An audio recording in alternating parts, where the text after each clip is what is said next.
Friends, welcome back to my channel and आज की इस वीडियो में हम जानने वाले हैं ग्रीन रिवॉल्यूशन के बारे में। उससे पहले जानते हैं कि रिवॉल्यूशन क्या होता है। देखो, रिवॉल्यूशन जो होता है ना, वो एक ऐसा सडन इंस्टेंट प्रोसेस होती है जहां हम अपनी सोसाइटी में या फिर अपनी कंट्री स्टेट में कुछ चेंजेस लाना चाहते हैं, जिसकी वजह से हमें प्रॉब्लम हो रही है तो हम उसे सॉल्यूशन करते हैं। वो बहुत इंस्टेंट होता है, ठीक है। अगर अब जो ग्रीन रिवॉल्यूशन है, यहाँ मतलब है हरित क्रांति। अब हरित क्रांति में जो ग्रीन है वह ये हमारा क्या है, एग्रीकल्चर से रिलेटेड है। बट आखिर ये ग्रीन रिवॉल्यूशन की जरूरत हमें पड़ी है क्यों?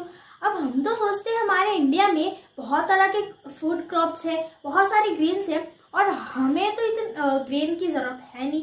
अब हमें एग्रीकल्चर और क्या चाहिए भैया, इंडिया बहुत टॉप पे है ना एग्रीकल्चर में। बट ऐसा नहीं है। जब हमारा इंडिया जो था वो आजाद होने वाला था, उसके कुछ महीने पहले बंगाल में भारी भूखमरी आ गई थी, जिसके कारण 20 लाख लोग मारे गए। और आपको तो पता ही है, जब हमारे पास लिमिटेड ग्रेन्स बच जाते हैं तो उस चीज के जो प्राइस होती है वो हाई हो जाती है, जिसके कारण हर कोई उसे परचेस नहीं कर पाता है। और आपको तो पता ही होगा कि जब हमारा जो देश था वो गुलाम था, तब हमारे इंडिया की कंडीशन कितनी ज्यादा डाउन थी। यह टैक्स भर के अब उनके पास पैसे कहाँ से बचेंगे? तो यहाँ हाई प्राइस में कोई फूड मिल रहा है तो हम उसे खरीद नहीं पाएंगे, तो ऑफ कोर्स हमें मरना तो पड़ेगा ही। उसके बाद में ये जो रिवॉल्यूशन था ये स्टार्ट किया था MS स्वामीनाथन ने, जिनका पूरा नाम था मानकुंभु वासीवन स्वामीनाथन। ये है ना ग्रीन रिवॉल्यूशन के फादर माने जाते हैं इंडिया में। ग्रीन रिवॉल्यूशन के फादर इंडिया में कौन माने जाते हैं? MS स्वामीनाथन। कदम कब उठाया इसके बारे में हम आगे जानेंगे। और तो सबसे पहले हम ये जानते हैं कि ये जो ग्रीन रिवॉल्यूशन है ये सिर्फ इंडिया का नहीं है, ये वर्ल्ड में भी पहले बहुत ज्यादा पॉपुलर हुआ था। इसके बाद इसे इंडिया ने भी अडेप्ट किया और फिर इस रिवॉल्यूशन को चलाया, जिसके कारण इंडिया की एग्रीकल्चर क्वालिटी थी वो बहुत ज्यादा अच्छी हो गई। तो वर्ल्ड में जो हमारे ग्रीन रिवॉल्यूशन के फादर का नाम है नॉर्मन बोरलॉग। ये जो थे इन्होंने तो पूरे वर्ल्ड के लिए काम किया, बट हमारे जो MS स्वामीनाथन थे उन्होंने इंडिया की इतनी वर्स्ट कंडीशन को एक गुड कंडीशन में चेंज करने में बहुत ज्यादा हेल्प किया।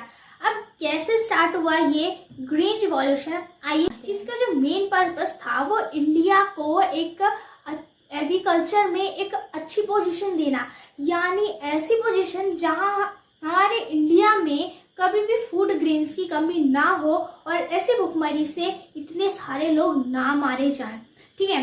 तो इसके लिए सबसे पहले स्टार्ट किया गया था HYV सीड्स, यानी हाई यील्डिंग वैरायटी सीड्स, जहां पर प्रोवाइड किए जाते थे। गवर्नमेंट जो थी वो जो फार्मर्स थे उन्हें लो कॉस्ट में अच्छे से अच्छी सीड्स दी जाती। फर्टिलाइजर्स ज्यादा से ज्यादा यूज करने के लिए कहा करते थे। पहले जो फर्टिलाइजर यूज होते थे वो बहुत कम होते थे आज की कंपैरिजन में, तो वो उन्हें कहा गया। बट अब पहले के टाइम पे सिर्फ 10% कल्चरल लैंड जो था वो इरिगेशन हो पाता था, बट अब जो है वो लैंड को 100% मतलब जितना हमारे पास एग्रीकल्चरल लैंड है सभी को इरिगेशन करने के लिए एक मॉडर्न टेक्नोलॉजीज वगैरह दी गई। अब यहाँ पर जो हमारा ग्रीन रिवॉल्यूशन था यहाँ स्टार्ट हुआ था मॉडर्न एग्रीकल्चरल मेथड्स, जहां फार्मर्स को इस चीज के बारे में बताया जाता था कि किस तरीके से आपको अपने एग्रीकल्चर को अच्छे से अच्छा उगाना है। पहले क्या किया जाता था, जो फार्मर्स होते थे वो किसी भी तरह के सीड्स आ देते थे, जिससे उनकी आधी फसल तो ऐसे ही खराब निकलती थी, क्योंकि खराब सीड से तो खराब ही फसल निकलेगी। बट जो गवर्नमेंट थी उन्होंने अच्छी क्वालिटी के सीड्स देने के बाद में जो हमारा क्रॉप था, जो हमारा एग्रीकल्चर था ना, वो एकदम से हाई हो गया और हमारा इंडिया जो था वो एग्रीकल्चर में बहुत ही ज्यादा आगे बढ़ा। हमारा ग्रीन रिवॉल्यूशन था सबसे पहले इंट्रोड्यूस किया गया था 1960 और 1960 से 1963 तक इसे 7 स्टेट्स के 7 डिस्ट्रिक्ट में ही सिर्फ अप्लाई किया गया था। और उस नाम रखा गया था इंटेंसिव एग्रीकल्चर डिस्ट्रिक्ट प्रोग्राम, ठीक है, जिसमें उस चीज के बारे में लोगों को जागरूक करने के लिए यूज किया गया था। उसके बाद इस चीज को 1966 से 67 तक पूरे इंडिया में अप्लाई कर दिया गया था, ठीक है। पर यहाँ पर भी कुछ कंडीशंस थी। जो HYV थी, यानी जो high yielding variety of seeds थे ना, ये सिर्फ फूड ग्रेन्स के लिए दिए जाते थे, इलीगल फूड ग्रेन्स के लिए नहीं। जैसे टोबैको वगैरह हो गया तो इनके लिए इसे अप्लाई नहीं किया गया था।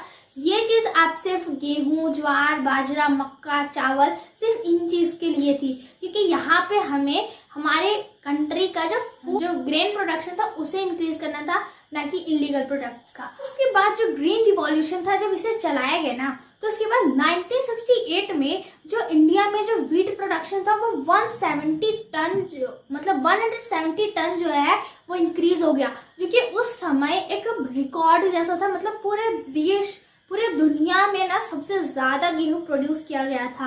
और इसके बाद जो हमारा इंडिया था वो अपने क्रॉप के लिए, अपने ग्रेन के लिए वो इंडिपेंडेंट हो गया, ठीक है। तो इंडिपेंडेंट हो ही गया था और अब वो ग्रेन्स के लिए भी इंडिपेंडेंट हो गया था। तो आई होप आपको आज का वीडियो अच्छा लगा होगा और समझ में आ गया ग्रीन रिवॉल्यूशन होता क्या है और ये स्टार्ट क्यों हुआ और किसने किया। Thank you for watching.